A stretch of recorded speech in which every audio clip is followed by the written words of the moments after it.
NUP. Everywhere. Asante sana.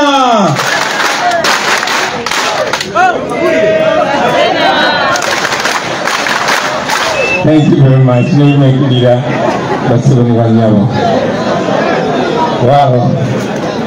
Akasana kanji basibone banyabo kwetonda okulwawe nnyo naye ng'omuntu mbadde nyumirwa. You see, I'm a very lucky man. When God blesses you with a very able team, you must really recognize that you're very lucky. On my side, I have my able comrades. Looking on the side and seeing Right Honorable Joel Senyonyi, and on the other side you see Vongoya. Eno side olaba Nobiandi, eri side olaba Honorable Mwanga Kivumbi. Mwena nga bwe muli ate ne mwegattako Nalukoola.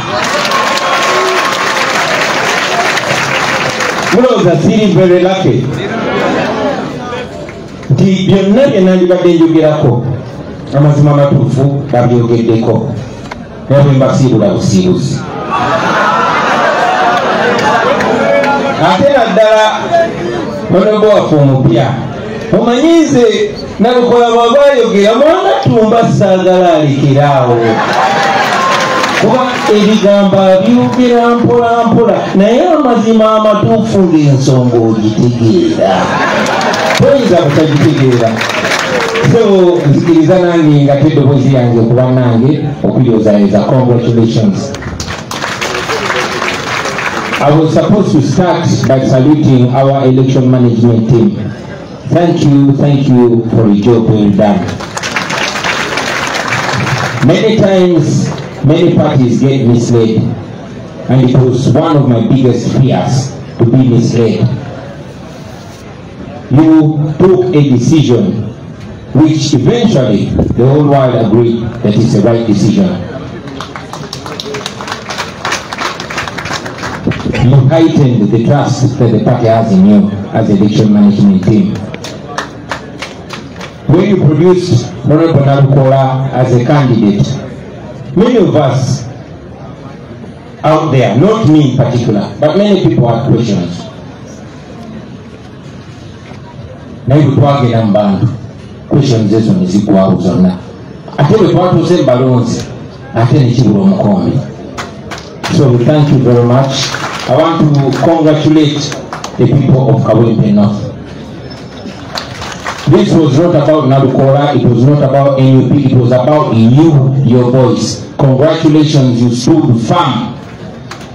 I thank you. Mwebalinya abantu be Kawempe twadde tusobola busobozi kulaba nsonga ne tugibalaga naye nga mmwe musobola okugimala era mwagimaze. Ladies and gentlemen, this is unprecedented. In the last 40 years of General Museveni, we've not seen a by-election like the one of Kawempe. The deployment of all weapons of war. Soldiers never been deployed. But even before that, the candidate his documents were stolen and his assistant abducted. But God had other plans. And then on nomination day, bakuba Nalukoola. Era kaperi yali annyonnyole kuba gye bamukubye munagamba mutuufu ngenda banga bakubye Nalukoola. Little did they know that they were charging him. Kuba Nalukoola yali tannamayu anaddamu okulaba Nalukoola nga si oli ow'omukyenda ng'ono mulalamu. And he gave us a very good commander. Thank you very much for commanding this fight.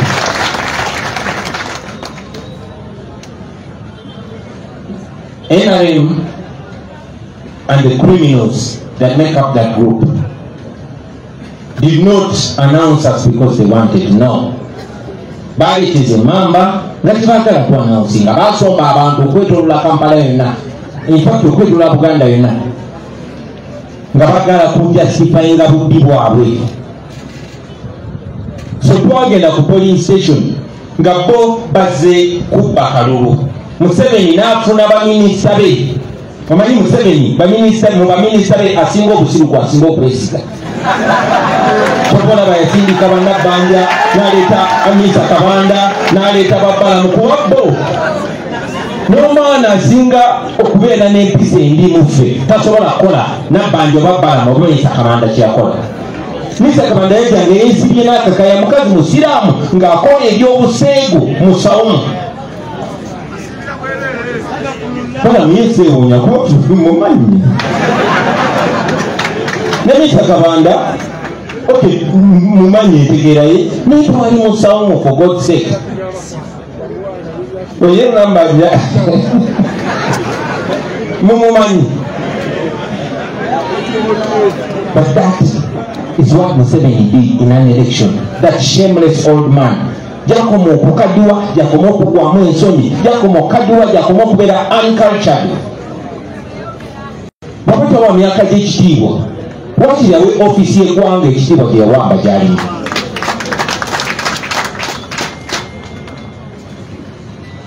naye n'ebyo byonna byonna abantu bekawempe mwawangula mwebali nnyo mwebali ddala baganda bange mwebali. That is exactly what we are talking about.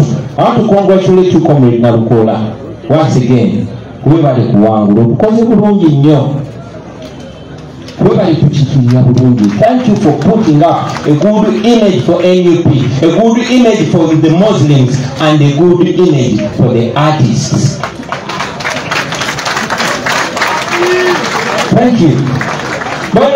Baloya temusoka muwamba nnyo yasooka kuba waffe nga tannabeerawo nange nasooka kuba muyimbi nga sinnabawamu. So thank you very much, Comrade Nalukola. And in this note, I want to salute all our comrades. I want to salute you, Deputy President. I want to salute you, our SG. SG mumwongereyo ku ngalo bannange. I want to salute the leaders in Kawempe. I want to salute you, Comrade Magala Umaru naye mumupere ku ngalo bannange.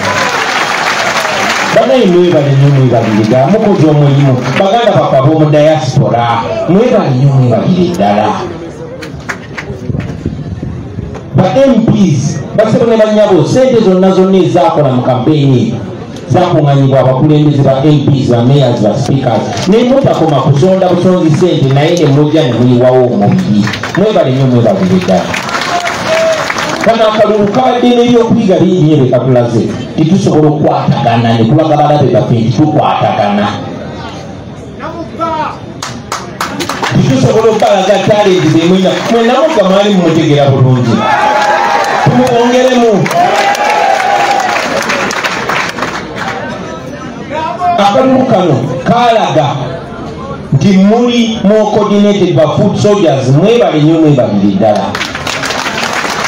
Era nze nsasira bano abasajja mumanyi ekitola okufuuka singa tujjako ezo uniform ezo. Zino uniform Museveni wandisanyusa nnyo ze zikyakuumye bano abaana nga balina empisa. Zino uniform ze zikyabakumye nga tebamayuuse tujja tubagambe baziggyemu olunaku lumu.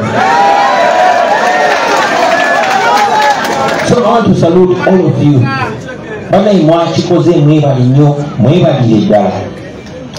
Of course Museveni ye talina nsonyi namulabye omusajja omukulu oyo bannange nga kagudde amaaso bwe gagamba banzirye empuyaleese abayaaye ne bakuba abantu embooko nogamba Katonda wange musajja mukulu alina abaana n'abazzukulu nabogamba nti oba oli ategere nga bwategera kuba tibono naye bino nabyo bwe bitubiri.